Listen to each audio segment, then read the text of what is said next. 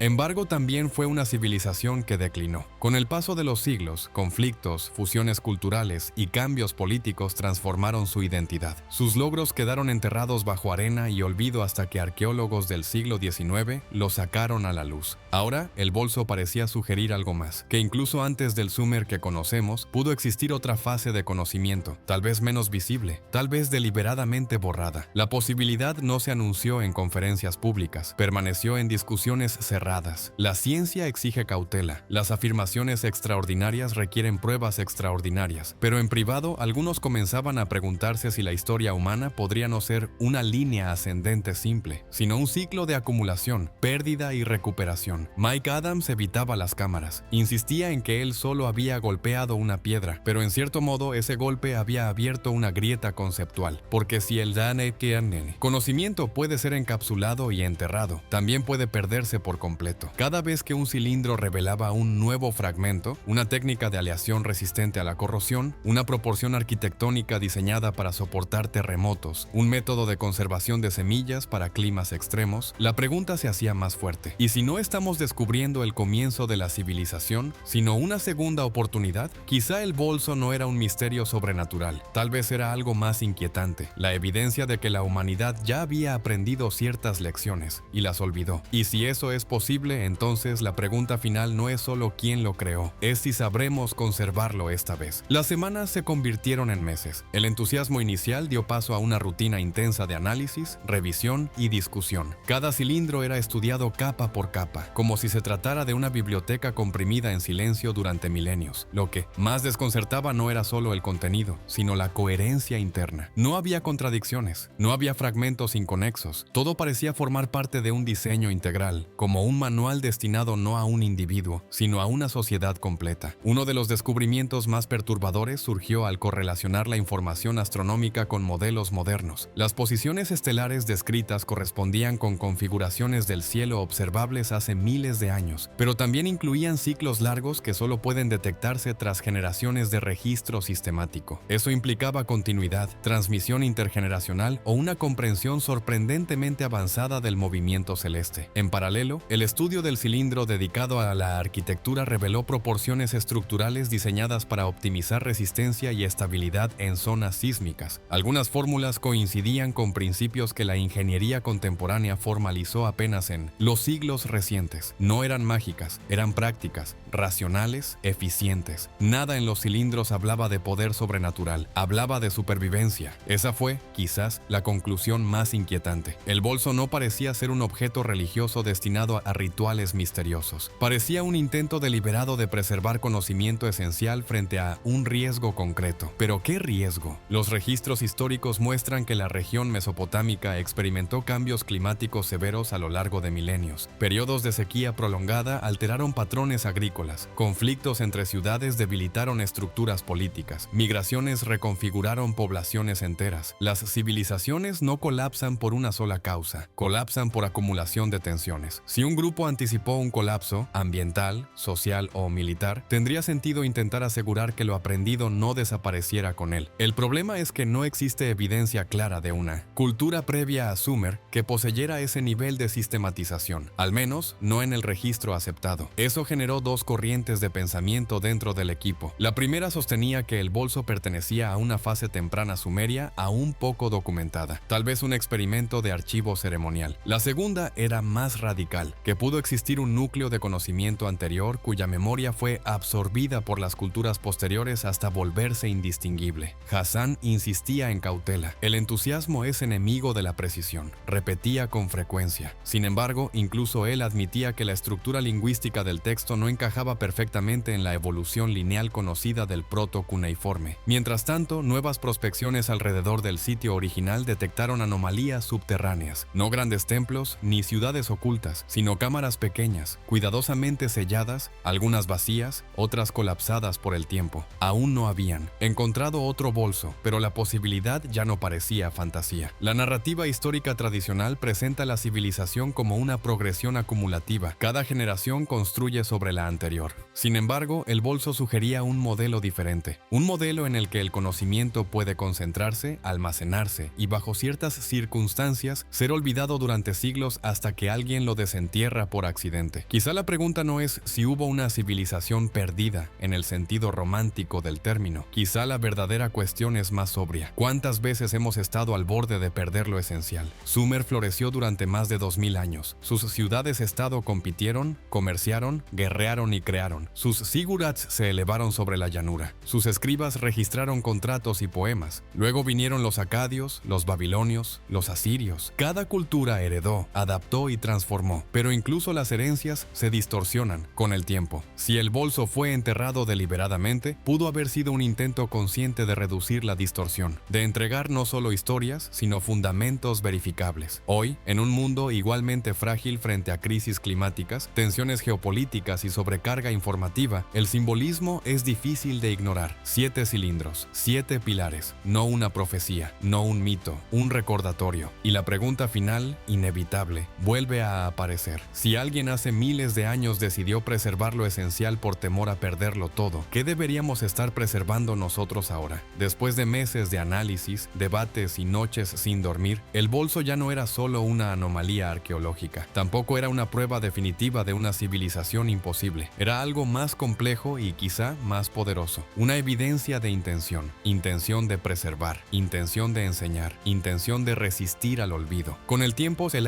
hallazgo fue presentado de forma cuidadosa a la comunidad científica internacional, no como una revolución que destruye todo lo anterior, sino como una pieza que obliga a matizar, a hacer preguntas mejores, a admitir que todavía sabemos menos de lo que creemos sobre nuestros propios comienzos. Algunos expertos sostuvieron que el bolso era una forma temprana de archivo ritual, una manifestación simbólica del deseo humano de almacenar conocimiento esencial. Otros defendieron que representaba una tradición específica dentro de la evolución sumeria que aún no está completamente comprendida. Nadie habló oficialmente de civilizaciones perdidas, ni de visitantes imposibles. La conversación se mantuvo donde debe estar, en la evidencia, en el análisis, en la prudencia. Pero en privado, muchos reconocieron que algo había cambiado. El bolso había abierto una grieta, no en la piedra, sino en nuestra narrativa cómoda del progreso lineal. Nos obligó a contemplar una posibilidad más sobria, que el conocimiento humano no siempre avanza en línea recta, que puede concentrarse, puede perderse, puede quedar enterrado y puede reaparecer cuando las condiciones lo permiten. Sumer nos dio la escritura, la administración, la arquitectura monumental, sistemas legales, comercio organizado. No era una cultura primitiva descubriendo el mundo por primera vez. Era sofisticada, estructurada y consciente de sí misma. Si dentro de esa matriz cultural alguien decidió encapsular principios fundamentales, agricultura sostenible, matemáticas aplicadas, astronomía precisa, medicina práctica, metalurgia eficiente, arquitectura estable y lenguaje sistemático, entonces ese gesto no fue superstición, fue previsión. Con el tiempo, las excavaciones alrededor del sitio original continuaron. Se encontraron más indicios de cámaras selladas, aunque ninguna contenía algo comparable. Tal vez el bolso era único, tal vez fue uno entre muchos que no sobrevivieron, tal vez era un experimento, aislado. La historia rara vez ofrece respuestas perfectas. Mike Adams regresó a excavaciones más discretas. Nunca se convirtió en una figura mediática. Cada vez que le preguntaban qué sintió al golpear aquella piedra, respondía lo mismo. Pensé que era una roca común, y en cierto modo lo fue. Una roca, tallada, enterrada, esperando. La doctora Neifer continuó defendiendo la importancia de la paciencia científica. Hassan siguió revisando cada símbolo, siempre dispuesto a corregir sus propias interpretaciones si la evidencia lo exigía. Yuki publicó un estudio detallando las propiedades materiales del objeto, sin exageraciones, sin sensacionalismo. El bolso permanece ahora en un entorno controlado, no como reliquia mística, sino como recordatorio tangible de algo profundamente humano. Porque quizá la verdadera historia no trata sobre tecnología imposible, ni sobre secretos cósmicos. Trata sobre memoria, sobre el impulso de proteger lo que consideramos esencial frente a un futuro incierto. Hace miles de años, en una llanura entre dos ríos, alguien decidió que el conocimiento básico para sostener una sociedad no debía depender solo de la memoria oral ni de tablillas frágiles. Decidió condensarlo, preservarlo, sellarlo. Tal vez temía una sequía prolongada, tal vez temía una guerra, tal vez temía el colapso de su propio mundo. Nosotros también vivimos en tiempos frágiles. Nuestro conocimiento está distribuido en redes digitales, servidores, infraestructuras complejas. Creemos que es permanente, pero también lo creyeron quienes construyeron ciudades que hoy yacen bajo arena. Y así volvemos a la pregunta que lo inició todo. Si alguien, hace milenios, tuvo la claridad de proteger los fundamentos de su civilización por miedo a perderlo todo, ¿qué estamos haciendo nosotros para asegurarnos de que lo esencial no desaparezca? Tal vez el bolso no fue un mensaje para demostrar que el pasado era más avanzado de lo que creemos. Tal vez fue un mensaje mucho más sencillo. Recuerda lo que importa, protégelo, porque nada dura para siempre.